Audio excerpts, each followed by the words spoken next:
Today I'm going to show you how I made these modular platforms for tabletop wargames using stuff that I had laying around the house.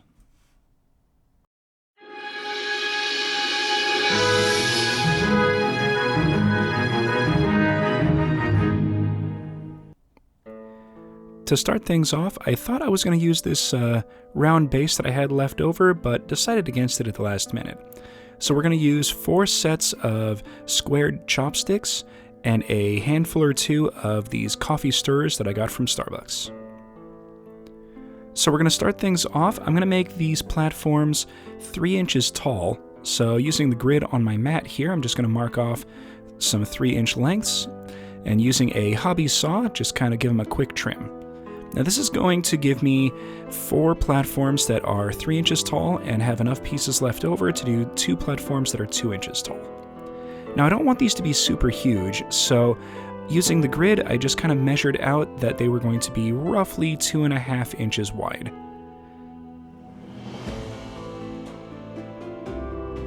And once I have a quick measurement on some diagonal pieces for the coffee stirrers, just going to mark those out real quick.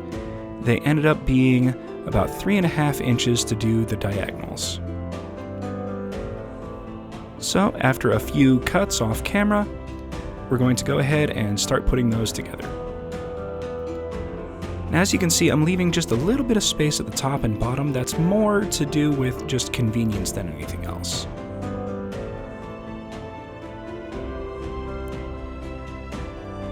Now I don't do it on this one, but for all the future ones I do put a drop of glue in the middle at the cross piece, just for some extra stability.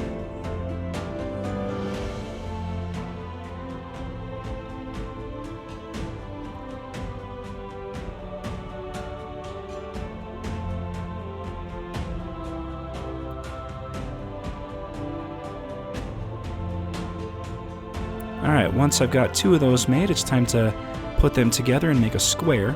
Now I'm going to use a little bit of this clay that I had laying around to kind of hold them in position and make sure that they don't kind of wobble around or fly all over the place as I'm gluing everything together.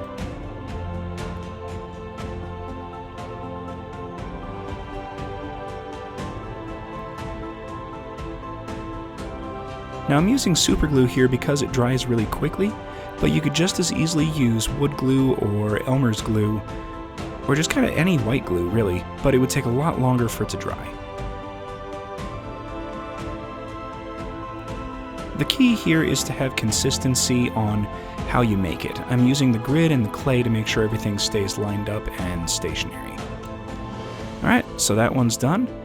And off camera, I put together a few others. Now, these do have a little bit of a wobble to them, and I found that taking an extra piece of the coffee stirrer and just kind of wedging it in the middle here eliminates a lot of the wobble and adds a lot of extra strength to the piece. So, I'm going to go ahead and put those in off camera, and we will be right back.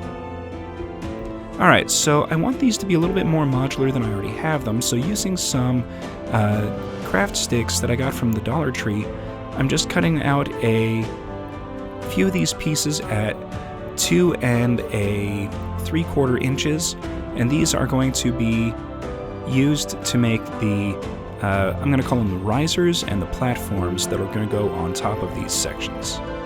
Now using some Lego bricks that I had laying around, I'm making a quick and simple jig to make sure that I have a perfect 90-degree angle to glue these together each time.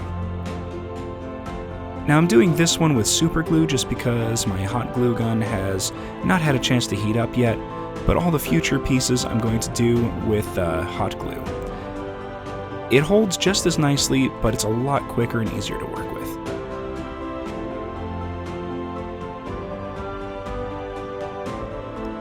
Now this one's going to be part of the platform section that's going to go on the top of the bases that we've already made.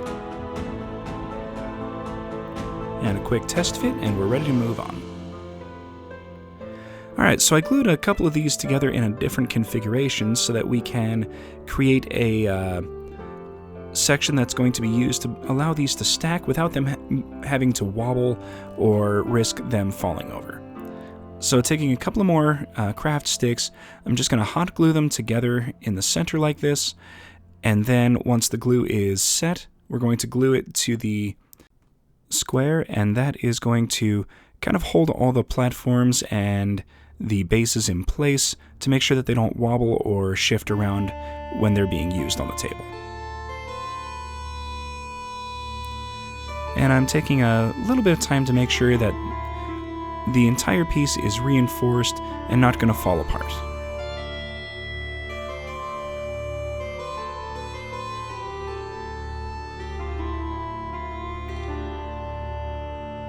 Alright, so I've got that put together, and a quick test fit, and yes, looks like it's going to work out quite nicely. Now this is going to allow us to stack all these pieces on top of each other without them falling apart, falling over, or worrying about them tipping when we have models on top. And now to make the platform, we're going to take the piece that was glued together earlier, and with a bunch of coffee sticks that are measured to fit just over the top of it, we're gluing a couple of support pieces on, and this whole thing is going to get glued on top, just as a quick, simple platform that will fit snugly over the top of the bases.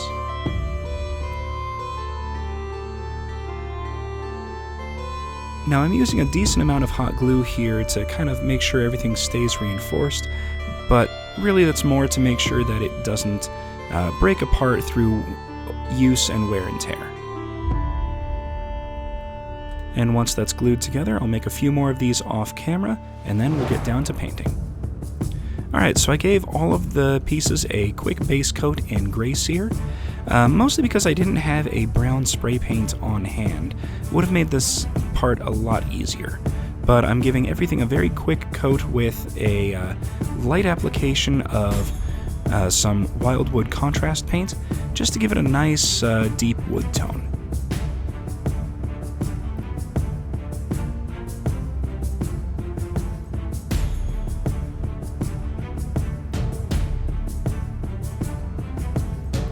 And once those are dry, I'm going to use some raw sienna to do a light to medium dry brush over all of the pieces, just to kind of bring out some wood tones and kind of a weathered appearance. Now I started off thinking, well, I don't really need to dry brush on the inside of the pieces, but I changed my mind on that just for the sake of uniformity and making sure everything looked consistent. Now this looks kind of like an orange right now, but once it dries and it's under regular lighting, it has a very nice aged wood look.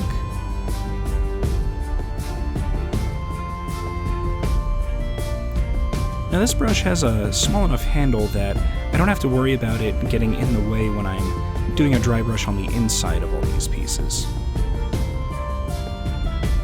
Now I'm doing a slightly heavier dry brush on the outside than the inside, because those are the areas that are going to get seen the most.